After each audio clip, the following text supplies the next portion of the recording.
Welcome to another episode of Follow the Brand TV. I am your host, Grant McGaugh, CEO of 5-Star BDM, a 5-star personal brand and business development company. I want to take you on a journey through another deep dive into the world of personal branding and business development using compelling personal stories, business conversations, and tips to improve your brand. By listening to the Follow the Brand TV series, you will differentiate yourself from the competition and build trust with prospective clients and employers. You never get a second chance to make a first impression.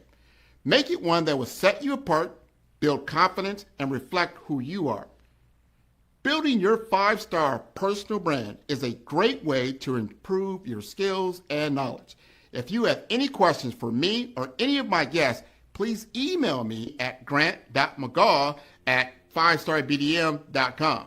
Now, let's begin with our next episode on the Follow the Brand TV.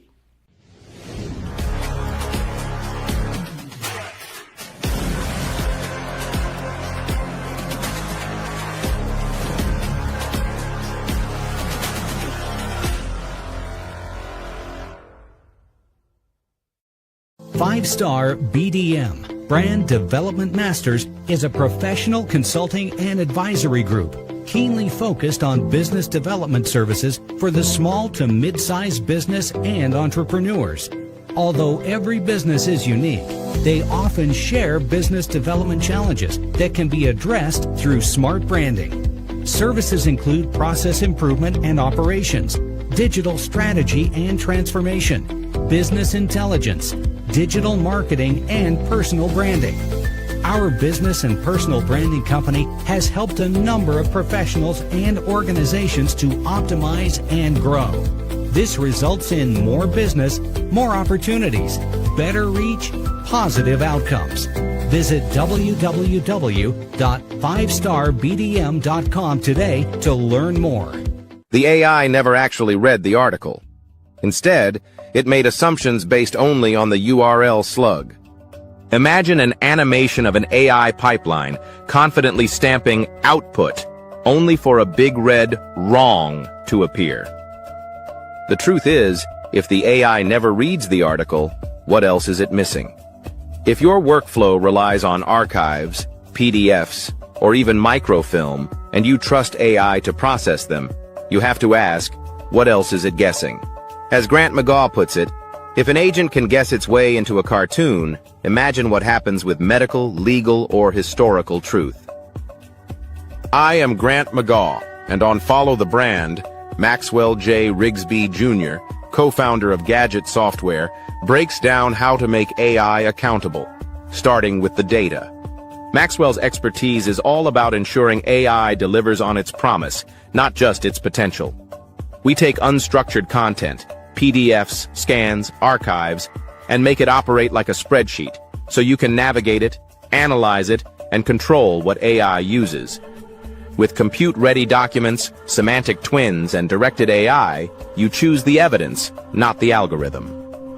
We dive into the validator mindset, 3 checks before anything ships. How do you verify relevance, accuracy, and context before any output moves downstream? This is about building trust in every answer, every time. When archives go digital, truth must be engineered. This is Black History Month in real time. Because if we do not tell our story, precisely and provably, someone else will. Our records, our maps, our names, then is now. Listen to Then is Now, and learn how to turn history into governed knowledge, and governed knowledge into power.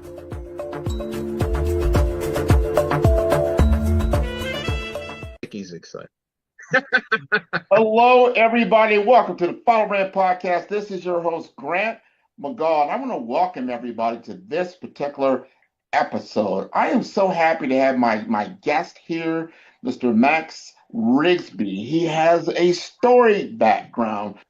Talking about a little bit of, we were sharing notes. This is Black History Month, and these are the type of things that we want to talk about. And I want to bring something out right now. I don't see a lot of Black technologists. It's almost like the unicorn, but they're out there. They're out there, and when you come across them, you'll find out how fantastic They truly are. And I also want to speak to my young professionals, especially in the Black community, because they say, well, Black History Month, yeah, but they're always talking about something that happened 100 years ago, 150 years ago, 70 years ago. Well, guess what? Max is alive right now, and he's been doing some very, very phenomenal things. And him and his father has been doing some phenomenal things of just getting the research done. But he comes from a very long line of individuals that has culminated in his presence. We're going to first talk about some of the things that he's working on, get a good understanding of his story, and then we'll go deeper into our discussion because it is Black History Month. So, Max, you like to introduce yourself? Grant, it is a pleasure to be here. I'm super excited. You can see I'm wearing a little Blakey today, right? I love jazz, right? And I certainly love the great heroes of it for sure. Definitely excited about the discussion we're about to have. Well, let's jump in about some of the things you're doing right now. Mhm. Share it with me. You demonstrated to me some of these compute-ready documents, what you call like semantic twins. Mhm. I don't think a lot of people understand. Now, you're in a certain area of artificial intelligence and technology and business technology, business intelligence, but you are all the way up the stack. I want you to help us understand, if you could, the simplest before and after story that you can use to explain the leap to a enterprise buyer around what you do. Sure, absolutely. Thank you for the question. So I am the co-founder of Gadget Software. We are based in Hackensack, New Jersey. We've been around 10, 12 years. And our principal focus over all that time has been making what's referred to as unstructured information. Think of PDF documents, think of mail. Actually make that kind of content operate the way information operates in a spreadsheet. Mm-hmm. Okay. And to accomplish that, we use a lot of AI to read in content and to organize it into what you described as semantic twins or compute-ready documents. So what are those? Today, and this is possibly true with many of the members looking at this audience, if they want to use, say, a chatbot, they may take a PDF file or several PDF files, chop them up in a variety of different ways, and then feed them on. There are challenges with doing that, and some of it is context is lost, right? There's a lot of context can be lost there. Context that we, as readers of content, always have available. I mean, think about having, say, a scholarly book, and it didn't have, say, a table of contents, or maybe it didn't have page numbers, or maybe it didn't have the right sort of pieces to help you understand where do I find exactly what I'm looking for. What we do is we take that content and we organize it into components, and each of those components is deeply, deeply, deeply described and then organized into a single document that we call a semantic twin.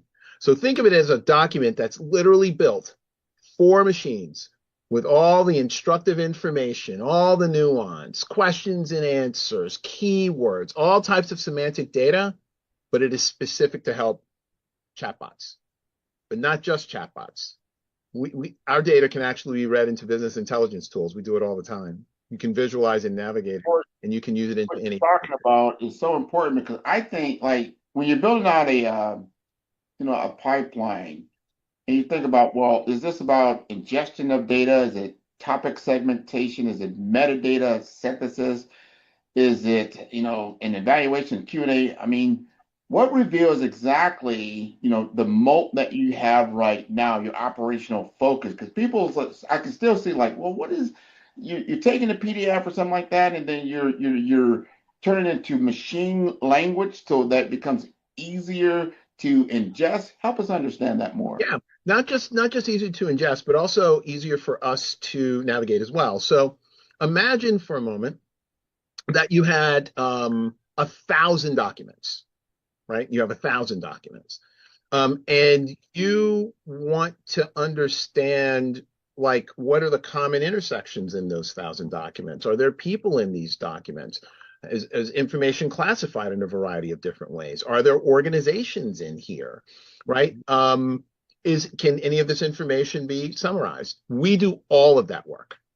We do all of that work so that when you, and I do it all the time, you can literally take a corpus of material that's been turned into compute-ready documents and read them into Power BI and build a complete visualization and navigation that will allow you to instantly see, oh man, look at the common words that these documents all share, or the common concepts, or wait, look at all the different places that they're mentioning.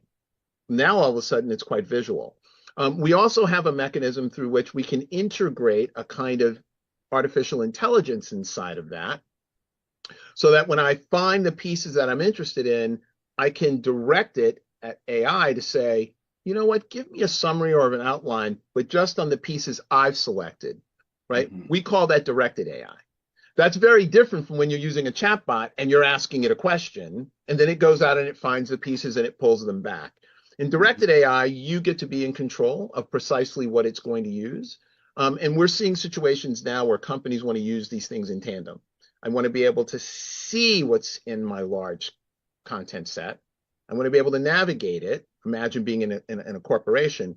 But then sometimes I want to use a conversational AI to organize that information, say for output, maybe to organize it into a report or organize it into a table, or, who knows, do a variety of different things. And you can really only do this if you come up with a common data structure, which is what we do. And the really good news, what we're excited about is the structure of compute-ready documents and semantic twins. We've actually had this validated. We basically got involved in a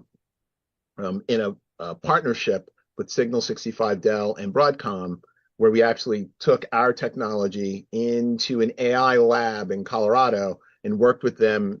There are white papers on our website about it. There are white papers on theirs talking about how this is a massive differentiator in making AI not only work more effectively, hallucinate less, better energy footprint, lower, faster token throughput, all those kinds of attributes that we think about. Our technology actually makes them all more efficient, and at the same time allows you to have a better understanding of what your large corpus of data is all about. Let's take that a step further, because now people starting to say, well, what is it? Then you've answered the why. What is the benefit that you get out of it? And so we want to get into this question here. So if you could design what I call the ideal validator agent, for agentic workflows, that's kind of downstream for where you're working. So what are, in your opinion, what are the 3 checks that it must run before anything ships downstream, right? So I know there's a lot of assumptions, there's a lot of reads, but, connect this directly to how AI works. Okay. So it's really funny you say this, because I just had a very interesting agentic workflow pipeline breakdown recently, not in my technology specifically, but in some tests that I run. So let's talk about that. So one of the challenges in any form of an agentic and autonomous flow is you have to have certainty that the inputs and outputs are correct and that the handoffs are accurate. Way we do this in our technology, right? We use a lot of AI, is when we are generating what we call the artifacts or the metadata, right? Around for compute-ready documents, we actually have validators. So for example, if I've got a piece of context, right, and I'm generating Q&A pairs, then I have a validator that says, well, hold on a second. I'm going to take a look at that context, and I'm going to look at these outputs, and I'm going to score whether it's relevant. I'm going to score whether it's, accurate, right? And depending on what that scoring is, right, we can make a decision whether we think we should keep it or do it again. Okay, so the notion of having a validator, particularly when you're either ingesting or, more importantly, outputting information, is absolutely critical. So in terms of your agentic workflow, you have to have a way of saying, A, do I have the right piece of data? Well, some of the ways you do that is to grab some of the surrounding metadata. right? Does it have the right attributes, right? Let me grab a summary, or let me grab a collection of keywords, or let me grab some classifications to make sure.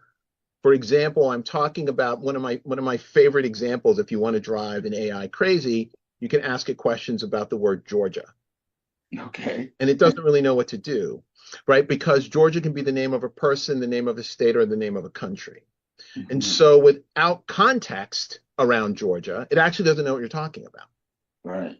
But if I gave it Georgia, and then I gave it some descriptors around it that suggested it's a place, I'm going to no longer talk about a person, right? I know it's not a person named Georgia.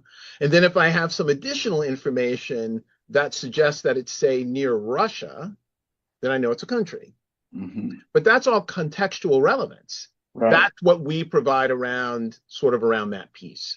And so from an agentic perspective, you want to be able to understand the descriptors around the data you're looking at. And those descriptors provide you the clues to say, I've retrieved the right piece, right? And now I'm going to do whatever work you've asked me to do on that information. Hopefully that makes sense. I'll make 100%. Context is very important. I always talk about a context-aware environment. We're trying to get there. How the internet's going to change, it becomes a context-aware environment, meaning so it does understand what it is that you're talking about. But human language is not that simple. You just talk English. There's not lots of words that sound the same, maybe even spelled the same, but mean something completely different. So you're asking the machine to decipher that and come up with the right answers, and that's how you get into what we call drift and the AI, or you call it hallucinations. When you start having this, and I'm warning people about this when they get into agentic systems, you're taking something, you're used to a deterministic world, meaning 1 + 1 = 2 in a binary system. It's never going to equal more than that. It's always, so it's very, very stable when it comes to that. Where if you have a probabilistic system, AI is probabilistic. That means it's probabilities. So like 1 + 1, I've used this analogy and I use it again. I am 1, Max is 1, there's 1 and 1, but together we make 3. It's groups. So it's different. So it's a different probability of what I might say and what he might answer and that type. So it's not an exact science is what I'm getting to. So in an agentic system, if you're dependent on it to have a similar outcome or result, you might, from handoff to handoff, you get more and more drift from where you're at. All of a sudden, you were talking about a woman in Georgia or named Georgia. Now you're talking about a woman named Georgia that's in Georgia in Russia. You can really get off track is what I'm saying. I don't know if we completely have solved that yet. Maybe with these different formulations from the LLM, I would say, and then we start getting into these image AI or spatial AI, maybe that will help more. I'm not sure. What's your thought on that? It's a good question, right? I mean, a lot of this is about contextual relevance. Actually, as you were saying that, I forgot to mention there's a fourth Georgia. That's typography. So and I love that personal example because, if I were to throw the word Georgia out, you could come back with an answer, but without the context, you really don't know what I'm talking about. In terms of what all this means in terms of the world of agentic and so forth, we need a lot of checks and balances. We definitely need human in the loop. And we need to build guardrails around these systems. I had a situation last week, so and my goal here is not to bring in too much politics, but I'm gonna bring up this one particular issue because one of the things I do is on a daily basis, outside of my platform, I test AI systems every single day, and I do it through a mechanism of political cartooning. Now, on the one hand, I mean, it may look to people, I'm just creating these political cartoons, but actually that's not really the whole reason. The reason why I create political cartoons is it requires AI to read information and then organize output in a manner that's either dealing with sarcasm or it's dealing with some type of, point that needs to be made or some type of issue that needs to be raised. I work a tandem pipeline on this. I have 2 agents. One agent serves as a researcher. The other agent serves as an illustrator. I don't do it in one, I do it in two. And the reason is because I need to test, does the researcher understand the nuance of the political cartoon it needs to create? And can it hand off a prompt that gets the illustrator to envision that? I run these every day. If you go to my LinkedIn page, it's just filled with these political cartoons I do all the time, right? Yeah. Last week, I ran into a very interesting problem. I was dealing with the Medgar Evers problem with the National Park Service. So last week they decided, hey, we're going to pull out all the pamphlets, and we're not going to talk about racism anymore, and we're really not going to talk about how Medgar Evers died, and we're really not going to talk about what happened to him. We're going to change all that, right? We're going to change the history. And so we're gonna build a political cartoon, but the cartoon was wildly wrong. It was just wildly wrong. And what it was somewhat suggesting that there was an apology, coming from 1600 Pennsylvania Avenue, and basically saying, don't call me a racist. And I was like, well, this isn't even in the story. Like, I don't understand where this came from. And so I ended up in a conversation with the researcher, right? So the researcher is handing off information to the illustrator, and the illustrator drew this wrong picture. And what it told me was it actually never read the article. What it told me was it made an assumption, and it made an assumption based on values in the slug in the URL. Hold on. So it made a collection of assumptions about 9 words that are really designed to be picked up in SEO. And it used that to create an entire story. And then, hey, we're going to then create the prompt, and we're going to tell the illustrator to draw this picture. And the picture's wrong. Now, on the surface, it doesn't sound like much, right? I looked at it and went, no, we're not going to do that. And I asked it, some questions, and it's like, no, I didn't read it. Hold on, I'm going to read it now. And then it read it and it went, oh, guess what? My bad. My bad. I got it wrong. Here, all right, you got it wrong. It's the cartoon, right? It's like, yeah, no, the cartoon's wrong too. So create a new one, and then it created the correct one. But think about this for a second. This little innocuous workflow that I run, right, is all agentic. I don't actually tell it how to draw a cartoon, and I don't tell it how to interpret the information either, right? I have a very simple prompt that tells it it's going to create a political cartoon based on 19th century cartooning. That's kind of it, right? And then my job as the publisher and the editor of the output is to review it to make sure, yeah, this is good. We're going to go publish it. But think about this in a tandem workflow. So what happens if that first agent in the pipeline misinterprets medical information? Absolutely. Right? And then it's handing that off to another agent to, right? So you see, something as simple as a cartoon, it's suddenly not that simple.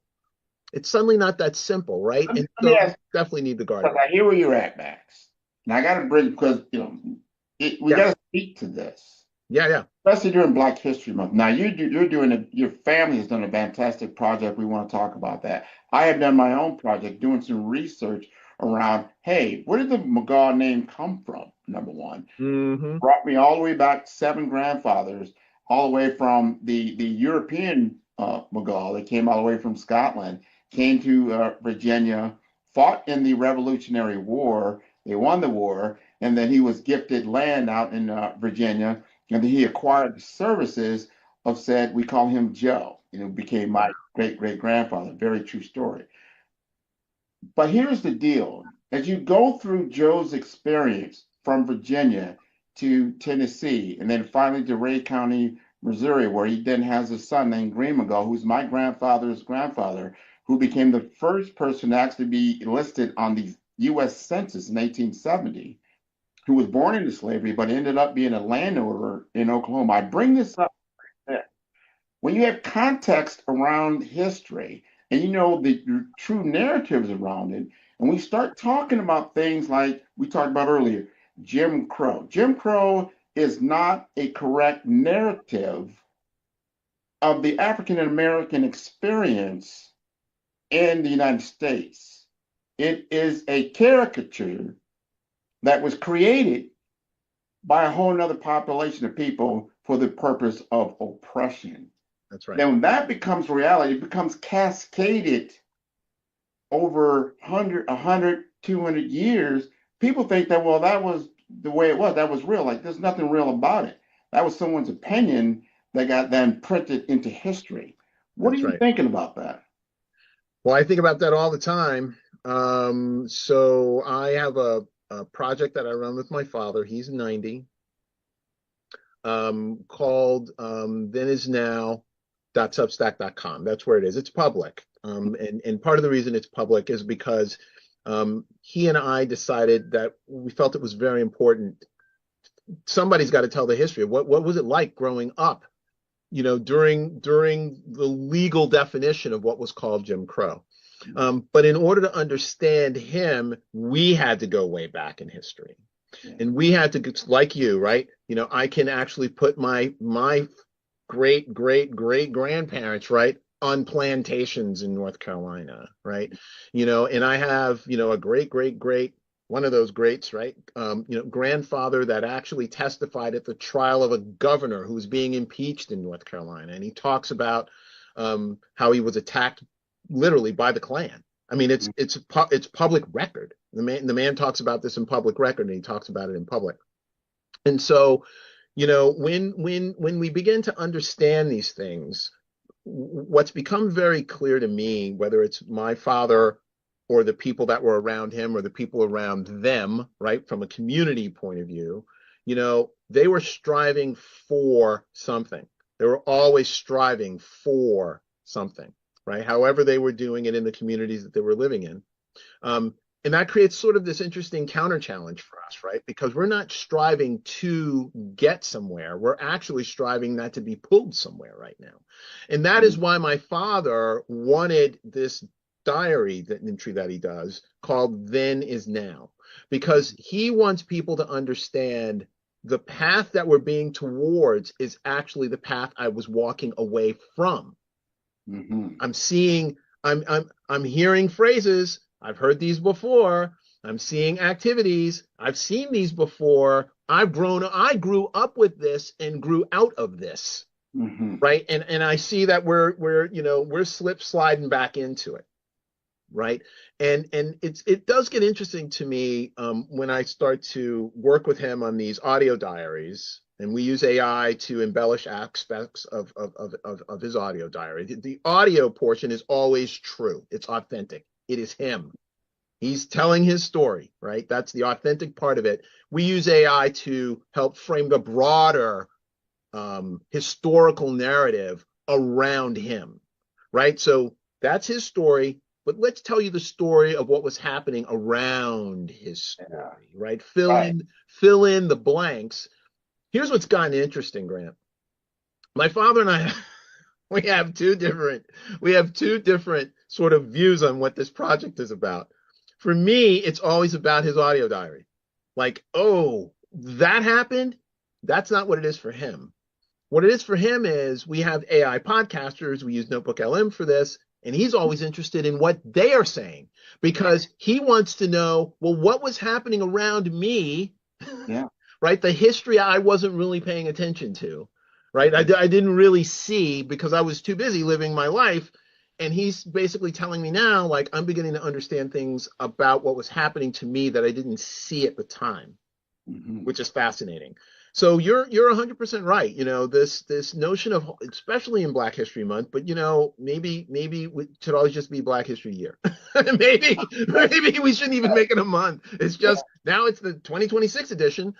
And we all collectively need to understand as best we can our personal stories, our family stories. And then we want to understand that story in the context of the broader history, because it is very grounding, very, very grounding. And it's a legacy story. You and I talked about this before, right? You're sharing with your children, right, what's behind you. Yeah. Right. These are the people that, look at this, right? I mean, look at what folks really fought for. Right. And look at what they endured. endured is an important term here, right? They didn't just roll over, they endured it, right? And that's why I'm here, and that's why you're here, and we all need to respect that, but more importantly, we need to understand it. Yeah, and I think right now, as we are on our own media, right, Follow the Brand podcast, that is, I think is a siren call to all of us. We have to tell our story. You cannot depend on another group of people to tell your story.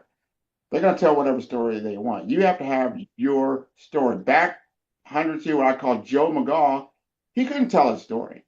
It was illegal to educate Black people at the time. Illegal. Think about that. Illegal to educate anyone, and then to grow out of that. We are the American story when it comes from an underdog perspective. What are we doing? We are definitely fighting for freedom. We're fighting for freedom every single day, for the right to exist, to be who we are. We are the original Americans, if you really look at it. We didn't come over to the 1920s on big boats from Europe. No, no, No, it was a little different journey. a little bit of a different journey, yeah, a A little little bit of a bit different, different journey, and yeah. but we're here, and because we have things like our AI tools, we can do deep research very quickly.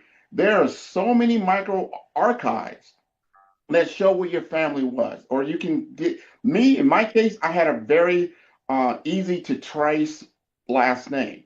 So it wasn't that hard for me to get a lot of information. And you start thinking about, well, who acquired what? And you can start seeing these acquisitions over time, even through slavery and whatnot, even to the boats that came over from Africa. They had records. So then you can do some research around that type of stuff. I don't want to get too far deep into that, but I want to bring it back to you because your Yeah. story is powerful in the fact that I just stated it earlier. You are African American and a technologist, high level. Most people, when they think of technologists today, they get a mental image of potentially a younger white guy who's kind of geeky, living, inside of a data center for the most part.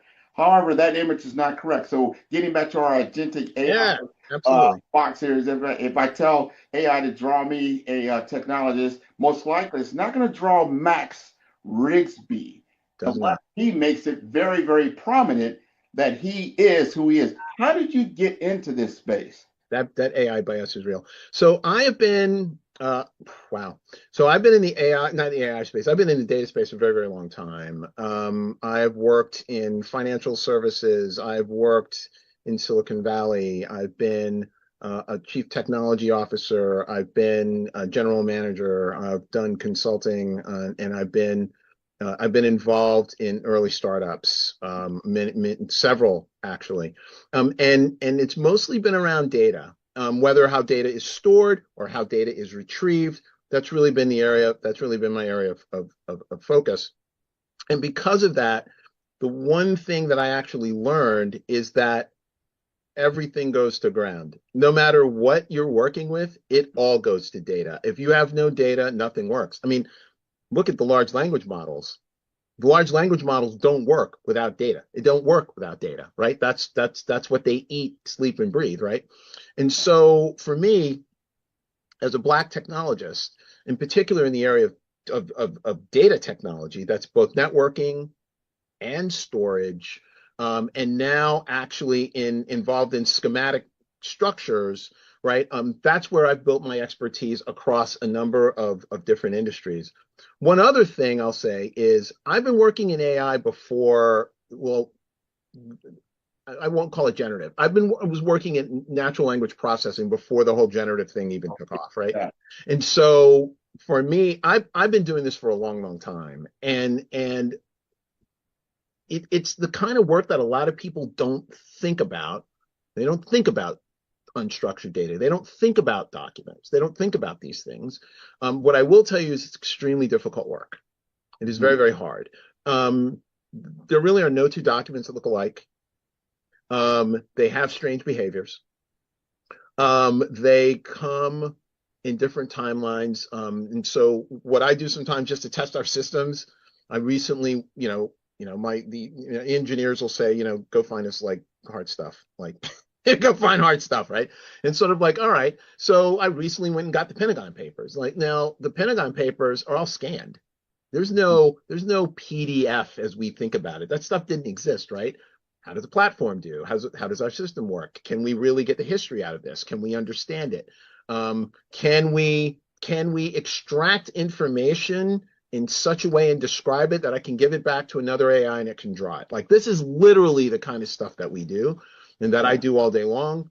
Either with my team of analysts or I do it with my engineers.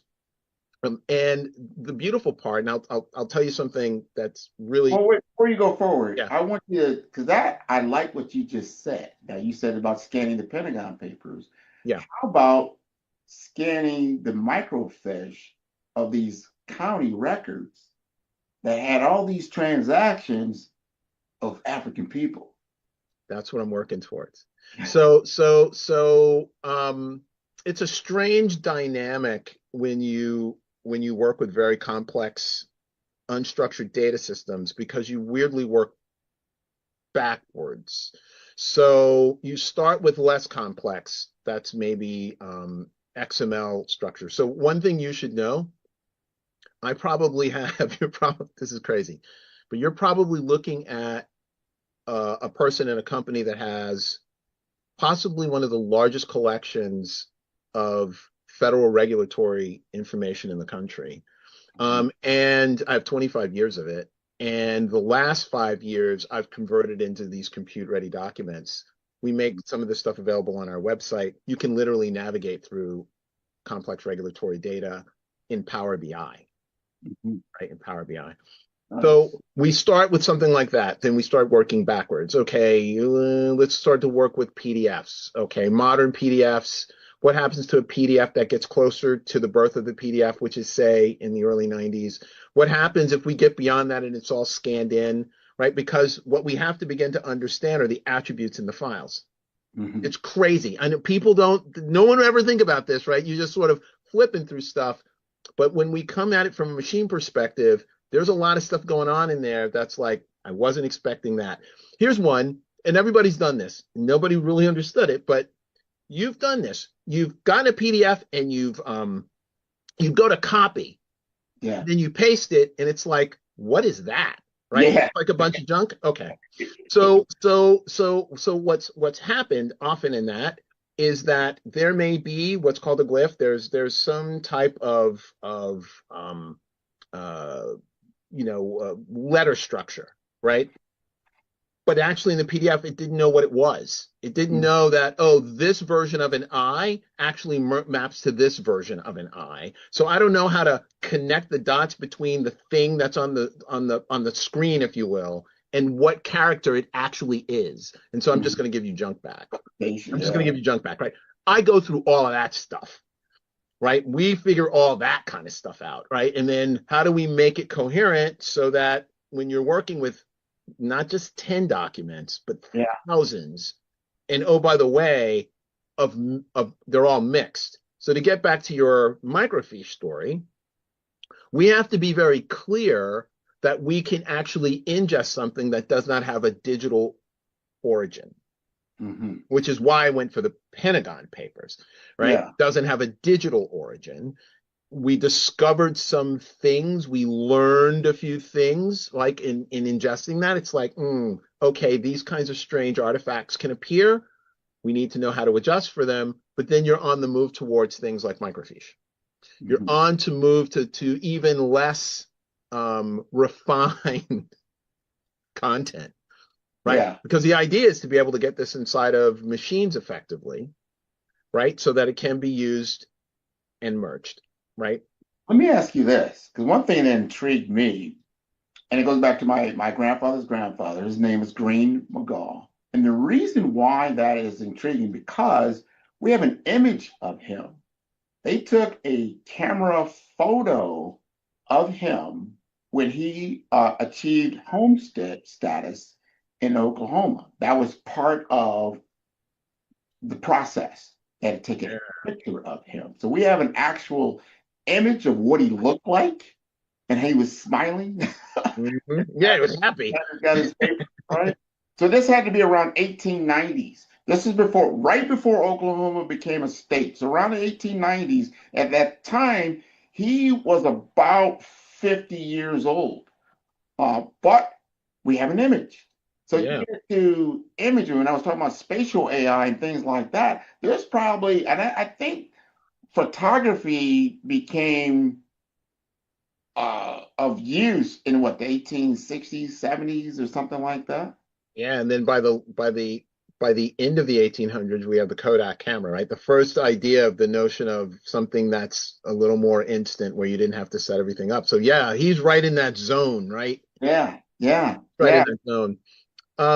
So images are very interesting to me, not just in terms of the output, but language models have a very interesting characteristic. And when you work with vision models and language models together, you can do some really, really interesting things. So one of the things that we are working with right now, we ingest. Let's just say that we're ingesting some type of document. Right now, we're working with flight manuals, and flight manuals have a lot of imagery, and a lot of diagrams. Here's the thing: I don't actually want to carry the weight of an image. Images. If you look at documents and you look at the size of documents, right? Sometimes I can tell. I can tell by the size of a document that it has a substantial amount of imagery in it, Mhm. because PNG file, these things are heavy. Text is very light, but images are not. We don't want to carry all that weight.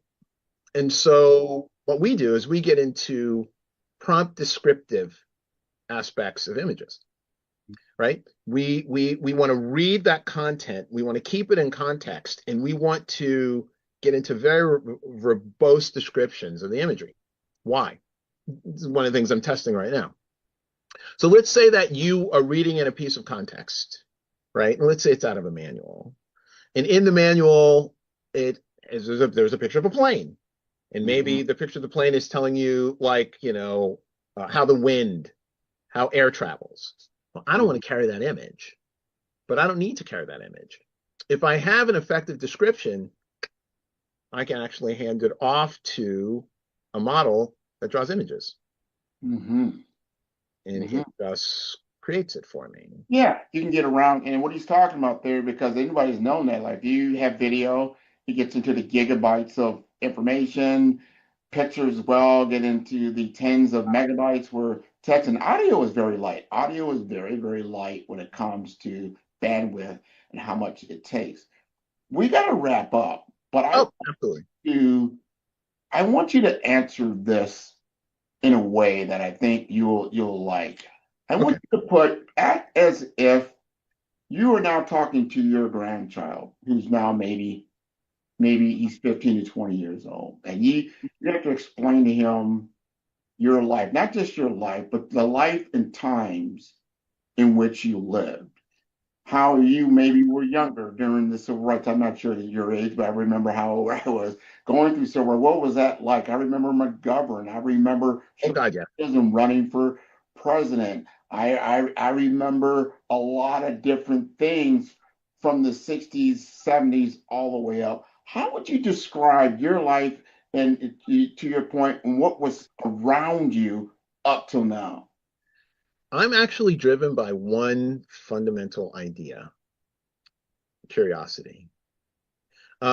Curiosity drives nearly everything that I do in my life. I am curious about how people think. I'm curious about how things work. I'm curious about, if you do A and then connect it with Q, like, what is literally going to happen here, right? And it's that sense of curiosity that leads you to your own form of thinking, right? Because you're not necessarily following a path that's been created, you're following a path of discovery, right? And curiosity always also gives you the ability to listen differently, right? When people say things, like even when I'm listening to you and you're talking about, your heritage, I'm actually really curious, right? And so my curiosity, if we had more time, would lead me to ask you a whole lot of questions, right, about your heritage. How's that connected to you? And through that curiosity, I'm often thinking, how's that connect to me? Not necessarily that we're relatives, although that could be cool, right? You sort of discover that.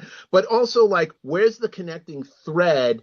And then what am I going to take from this? Because that is the other thing that I've learned that I would share with anybody.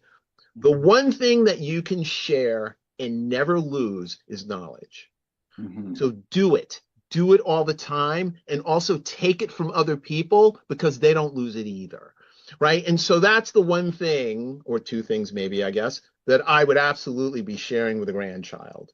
Always remain curious, always take knowledge, but more importantly, give it out, because you're not diminished on either side of that equation.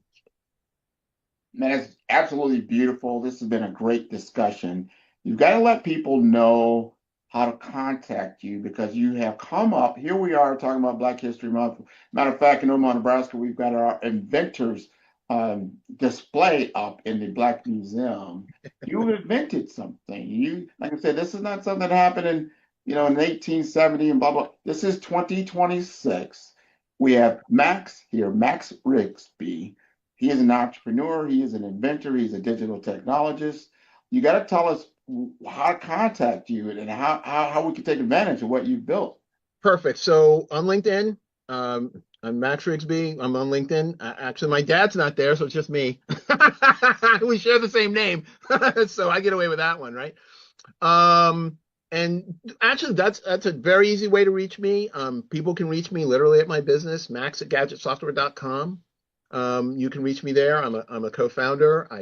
I'm one of the few people, even on LinkedIn, I literally answer when people write me. I don't know. I grew up in a time where you just do that.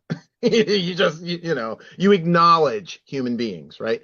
And certainly if they'd like to visit my father's page, thenisnow.substack.com, I certainly encourage it.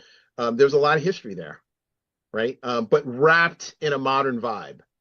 Yes. Right? Wrapped in a modern vibe. So, that's it. I'm open. Love to hear from people.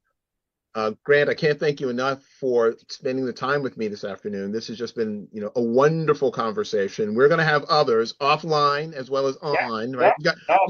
And it's always great, as you said, and I did connect with Max over LinkedIn, but also through another friend of ours who is part of this. He's also a Black technologist, and Darrell, he does some phenomenal things. We'll have him on. He'll probably have me on his show as well.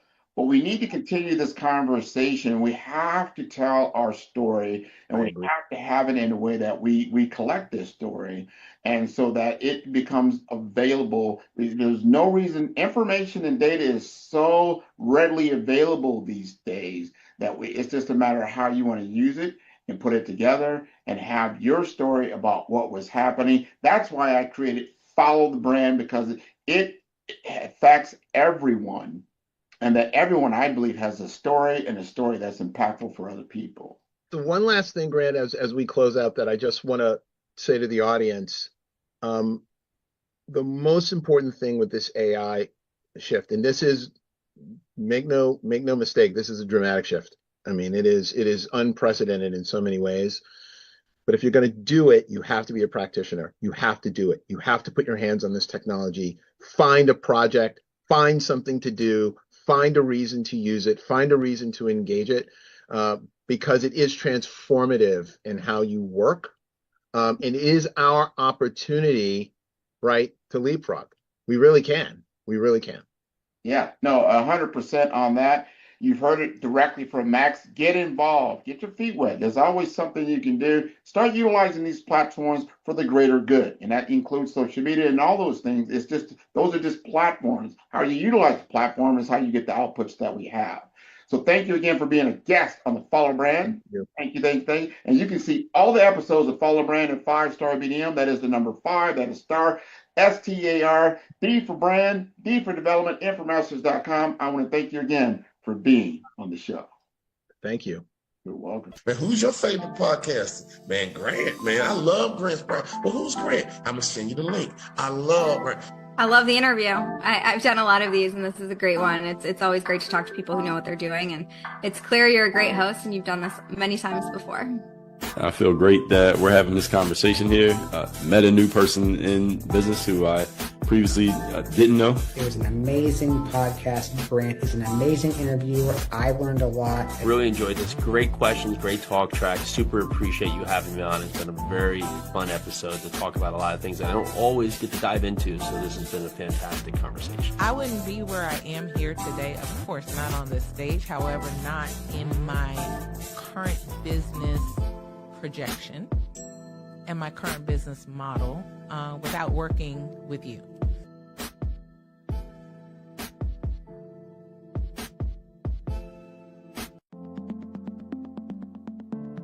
The difference between influence and legacy, it's the platform that carries your voice. You're not visible because you lack talent. You're visible because your brand doesn't speak. I've built 5-star BDM to change that. Most leaders have the expertise, but not the presence, the vision, but not the vehicle. Across 3 cities, one brand is helping leaders rise above the noise. Here in the heart of Omaha, strategy isn't left to chance. It's engineered with precision. In Omaha, we engineered your Zachner brand, AI-powered, data-driven, precise.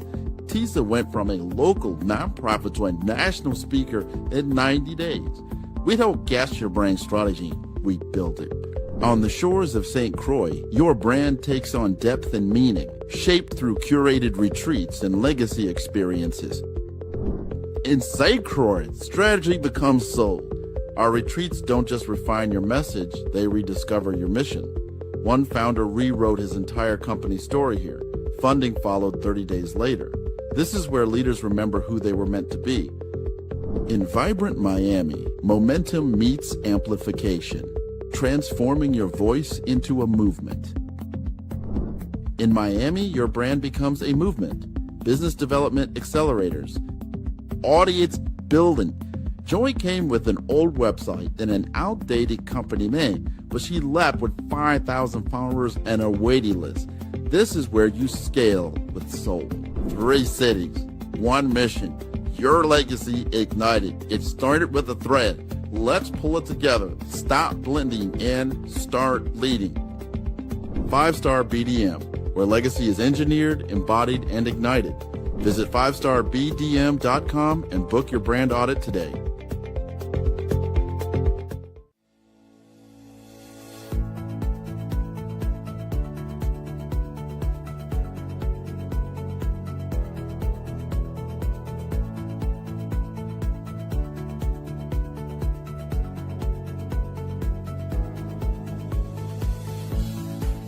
I want to thank everybody for coming out here and join our center here at the Enterprise on 96 and L. This is the grand opening of 5-Star BDM in Omaha, Nebraska, my hometown, and I can't wait to bring these services in healthcare, technology, and finance to all of you.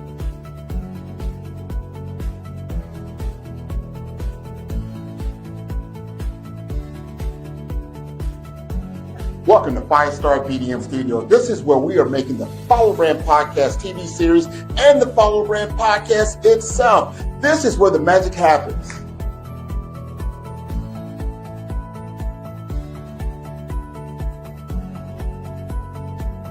Thank you again for tuning into the Follow Brand Podcast. I am your host, Grant McGaw. We are going to feature those who are looking to scale and grow their business to the next level in the world of healthcare, the world of technology, and finance. I want to thank you all for tuning in week by week, because this is how we grow our brand to the highest level.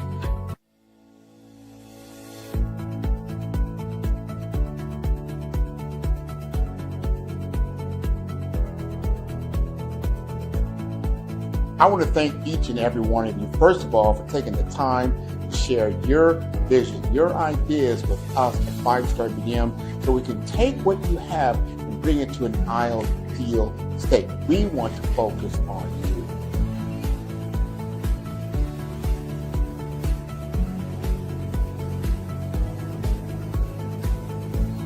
Welcome to the Follow Brand Podcast. Today we're going to talk about unleashing your visibility of value. One of the biggest problems that small business owners have is that their value is not visible. We change that for everyone. Now, for 5-Star BDM, and you're looking to be a client, you're looking to scale, you're looking to move yourself to a whole nother level. This is the way you do it. First, you book an appointment with me. You get a free consultation. We're going to talk about where you're currently at in your journey. We want to understand your brand assessment. From there, we start with the BRAVE framework. And the BRAVE framework that I have patented, I have a copyright and a trademark. Oh, we're talking about brand identity. We're talking about resilience. We're talking about authenticity. And we are talking about visibility and execution. If this rings true for you, it'll ring true for your business.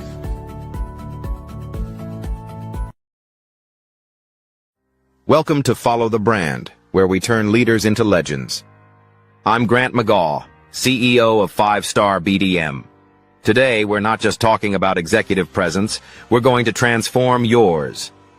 Executive presence isn't about power, it's about trust. And here's the good news. You can build it at any level. Let's dive into how you can command any room you enter. Dr. Kimberly Long, CEO of California Nurse Leaders, shared a profound insight. The moment you try to prove your power is the moment you lose it. Executive presence is about building trust and authority without force. It's about creating an environment where people lean in to listen.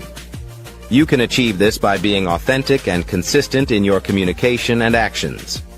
Consider Dr. Long during a hospital merger. She lowered her voice instead of raising it, and the room leaned in. Similarly, Sarah Chen, a project manager, used this technique in meetings. Within 3 months, her team began to emulate her style. Denzel Ross, now president of IU Health South Central, built his presence by identifying communication gaps and lifting others up. These examples show how presence spreads through subtle yet powerful actions. Your action step. In your next 3 meetings, try speaking 10% slower and 20% quieter. Watch what happens. For team leads, start delegating key responsibilities. Managers should use meetings as learning labs. Directors build cross-functional bridges. The key shift? Stop being the answer person. Start being the question person. This approach fosters growth and empowers others. Patrick Green, CEO of UF Health Jacksonville, uses a communication matrix to simplify complex ideas. His 3-step formula: start with impact, follow with insight, end with action. For example, instead of saying, "We need to upgrade our systems," he says, "We can save 50 lives this year by investing in this technology. Here's how." This clarity builds influence and trust. 3 common mistakes: reactivity, over-explaining, and imposter syndrome. When challenged, take a slow sip of water to respond thoughtfully. Instead of defending every detail, offer a headline first. Dr. Long still gets nervous before board meetings but prepares thoroughly. Remember, nervousness is energy. Executive presence isn't a destination, it's a practice. Start where you are, use what you have, and build from there. When you deliver on your promise and you have the result you were looking for, and everybody in the room is like, wow, this is what we're talking about.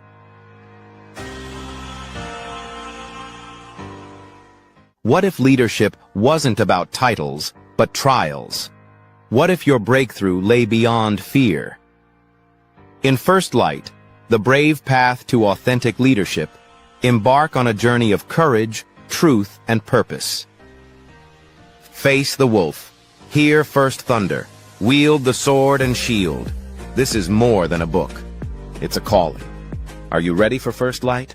Hey everyone, it's Grant McGaw, CEO of 5-Star BDM and host of the award-winning Follow the Brand podcast and TV series, where I help you to build a 5-star brand that people will follow. My genius is personal brand development through intelligent communication and helping you achieve your business and career goals. I am a requested speaker on digital technology and brand development issues. I want to work with you to increase the value of your current opportunities while attracting new ones.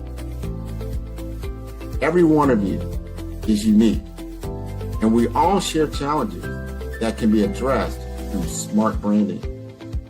As a super connector, I work with you as an executive coach to to guide you along the complicated business and career development road, providing the enhancement tools and information you need to succeed. Together, I will help you succeed in today's challenging business climate. I will evaluate and measure your progress. Best of all, I am right alongside you every step of the way. Build the brand called you. Genius is coming. Tune in for our next show or click on our website at www.firestarbdm/followthebrandtv. Thank you.